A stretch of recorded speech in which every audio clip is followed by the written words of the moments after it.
বন্ধুরা সব কেমন আছো? আশা করি সব ভালো আছো। তোমাদের ভালোবাসা আমিও খুব ভালো আছি। দেখো অনেক দিন বাদে ব্লগ ভিডিও নিয়ে চলে এলাম। বিয়ে বাড়িতে যাবো বলে সাজুগুজু করছি। একা একা চুলটা বাঁধতে বাঁধতে এতটাই কষ্ট হচ্ছে, ছেলেকে বললাম আমাকে একটু হেল্প কর বাবা।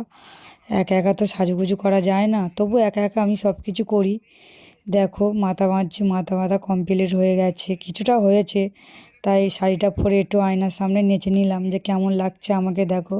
এখন কমপ্লিট বেশি হয়নি, চুলটা ফেটে গেছে, তাই ছেলেকে বকছিলাম কি চুলটা ধরতে বলেছিলাম ঠিক মতন ধরেনি, চুলটা ফেটে গেছে। পুরো মাথা বাঁধা আমার কমপ্লিট হয়ে গেছে দেখুন। একটু আবার চুলটা বাঁকিয়ে নিচ্ছিলাম, তার জন্য ছেলেকে বললাম একটু ফোনটা ভালো করে ধরে দাও। দেখো বন্ধুরা আমাকে কেমন লাগছে, এখনও ফুল কমপ্লিটই হয়নি, শাড়ি পরা কমপ্লিট হয়নি। তাই তোমার দাদাভাই এখনও ড্রেসই পরেনি, ওকে আর কি বলবো, ও আমাকে বকছে আমি এখন সাজুগুজু করা কমপ্লিট করতে পারিনি।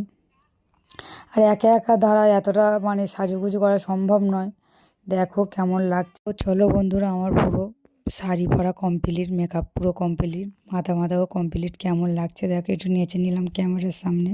কমপ্লিট। চলো বিয়ে বাড়িতে এসে ফুচকা খাবো না, এটা কখনো হয়েছে? এই ফুচকা খাওয়াই, আমি বেশি ফুচকাটা ভালোবাসি, তার জন্য এই ফুচকা খাচ্ছিলাম।